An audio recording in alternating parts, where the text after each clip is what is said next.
Tu souhaites commencer à prier mais tu as des blocages où tu ne sais pas comment faire, ou alors si tu as perdu le goût de prier, alors cette vidéo est faite pour toi. Je vais te donner 3 conseils pour t'aider à surmonter des blocages ou des barrières que tu te mets à toi-même. Et premièrement, tu dois savoir que la prière, c'est le fait de transmettre un message à Dieu de manière intentionnelle, que ce soit par la parole ou le silence. Le conseil numéro 1, c'est d'en parler à Dieu.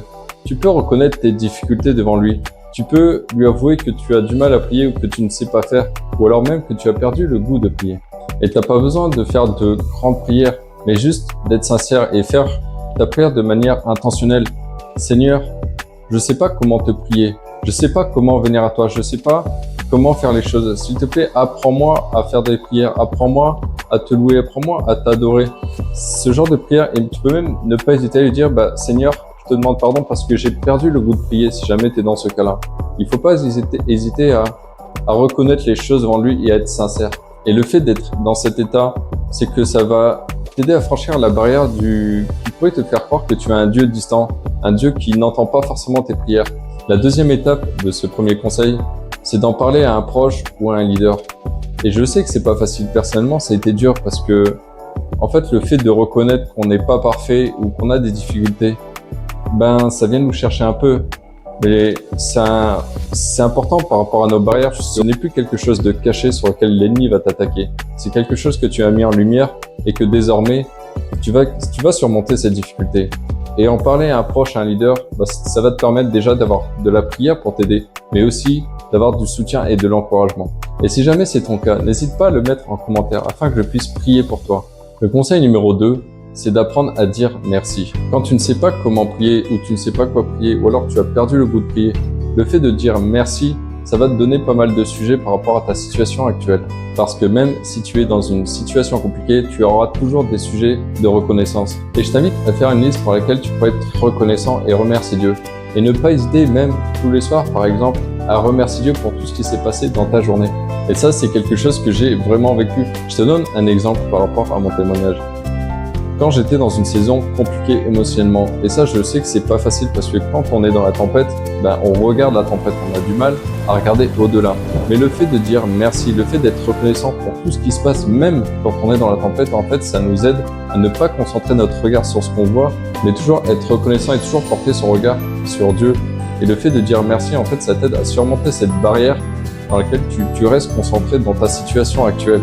Le fait de dire merci, d'être reconnaissant, tu reconnais que Dieu est au-dessus de toute chose et qu'il est au-dessus de ta situation. La deuxième étape dans la reconnaissance, c'est de remercier Dieu pour les choses qu'il n'a pas encore faites, justement. Parce que le fait de remercier Dieu pour les choses qu'il n'a pas encore faites, en fait, ça va t'aider à développer ta foi. Ça va t'aider à surmonter cette barrière, ce blocage qui pourrait te faire croire que certaines promesses de Dieu ne sont pas faites pour toi, ou certaines choses ne peuvent pas t'arriver à toi, ou certaines bénédictions ne peuvent pas t'être données. Et le fait de remercier Dieu, c'est aussi comme si tu prophétisais, comme si tu proclamais que la promesse de Dieu allait s'accomplir dans ta vie. N'hésite pas à mettre en commentaire des sujets de reconnaissance. Le conseil numéro 3, c'est de s'intéresser aux autres. Apprendre à prier, c'est aussi apprendre à prier pour les autres. Et moi, personnellement, je n'osais même pas prier à voix haute. Alors, prier pour les autres, c'était vraiment quelque chose d'impossible. J'ai 2 témoignages pour te montrer comment moi j'ai fait pour passer cette barrière et surmonter cette difficulté du « je peux pas prier à voix haute » ou « je peux pas prier pour quelqu'un ». La première fois que j'ai prié pour quelqu'un, c'était à l'église pendant un moment de louange, donc il y avait beaucoup de bruit. Et en fait, la seule chose que j'ai faite, c'est que j'ai juste levé la main vers cette personne et j'ai chuchoté une prière pour elle. J'ai rien fait d'extraordinaire. Et je sais qu'à ce moment-là, ça a vaincu ce blocage, une première barrière. Parce qu'à partir de ce jour-là, j'ai commencé à chuchoter mes prières. Parce qu'au début, je les faisais juste dans ma tête. Mais j'avais toujours ce blocage sur le fait de prier pour quelqu'un d'autre. Je savais désormais prier pour moi et pas pour les autres. Et encore une fois, Dieu nous accompagne dans nos difficultés, dans notre progression, dans notre processus. Le deuxième témoignage qui m'a aidé à surmonter un obstacle, c'est quand j'ai reçu du Seigneur de prier pour un pasteur. Et ce pasteur avait des problèmes de gorge et il n'allait pas pouvoir assumer les cultes suivants. Et moi, je ressens vraiment ce fait de vouloir prier pour lui. Et je tourne ma tête vers lui et je me dis, mais Seigneur, tu veux vraiment que je prie pour lui? Et la seule chose que je reçois, c'est juste, fais-le. Sauf que moi, j'y suis pas allé tout de suite. J'essaye de négocier en disant, mais normalement, c'est un pasteur, c'est à lui de prier pour moi, c'est pas à moi de prier pour lui. Et encore une fois, j'ai reçu, fais-le. Mais j'y suis pas allé tout de suite. Parce que à ce moment-là, j'essaye encore de comprendre. J'essaye de dire, ok, Seigneur, tu veux que je prie pour lui, mais tu veux que je prie pour sa gorge, ok, tu veux que je prie pour sa guérison, etc. Et à ce moment-là, c'est juste non, fais-le. Donc moi là, je comprends pas en fait. Je suis en train de continuer de négocier avec Dieu en disant, mais pourquoi tu veux que je prie pour lui? Je sais pas quoi lui dire, je sais pas comment je vais lui dire. Je sais pas faire, Seigneur. Et là, à ce moment-là, j'ai le silence. Je reçois plus rien. Et je ressens vraiment à l'intérieur de moi le fait que maintenant, Dieu me laisse le choix. Est-ce que j'y vais ou est-ce que j'y vais pas?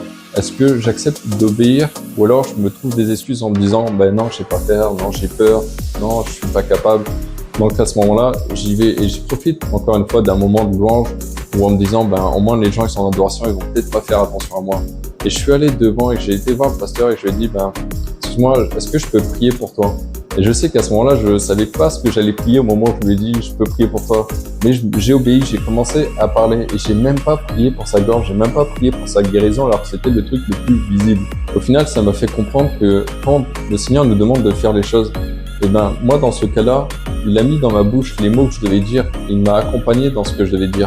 Quand le Seigneur nous demande de faire des choses, même si nous on comprend pas, en fait, il faut juste obéir parce que quand j'ai prié pour lui, le fait que j'ai même pas prié pour sa guérison, mais que j'ai prié de ce que je me rappelle, j'ai juste prié pour lui dire que le Seigneur c'est toute chose et que même les imprévus, Dieu les a prévus. Et je sais que depuis ce jour-là, en fait, ça a vaincu ce blocage qui me faisait croire que je pouvais pas prier pour quelqu'un, que si quelqu'un venait me voir dans la rue et me disait excusez-moi, est-ce que vous pouvez prier pour moi, etc. En fait, moi j'étais avant ça dans un mode où ben je sais pas trop faire, je vais peut-être refuser parce que j'espère qu'il y a personne qui va me demander parce que je sais pas faire. Sauf que ben en tant que chrétien, on est censé pouvoir prier pour les autres.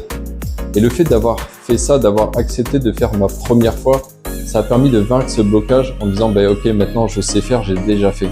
Et il faut aussi être ok avec le fait d'échouer et d'apprendre parce que ben, ça m'est déjà arrivé de rater ma prière entre guillemets, de pas savoir quoi dire et de l'écourter parce que ben je savais plus quoi faire.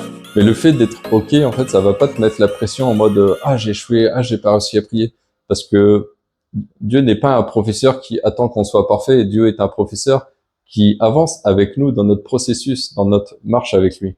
Et le fait d'appliquer ces conseils, ça m'a permis aujourd'hui de pouvoir prier à voix haute, de pouvoir ne plus avoir peur de faire des choses, de prier pour quelqu'un ou de demander à Dieu quand j'arrive pas à faire quelque chose, de le reconnaître devant lui. Tu peux également mettre en commentaire des sujets de prière pour ta famille ou pour des gens que tu connais. En attendant, n'hésite pas à t'abonner et à liker si tu as apprécié la vidéo. Et si tu penses que ça pourrait parler à quelqu'un, envoie-lui. C'était Corentin de Je peux pas, je suis chrétien. À la prochaine.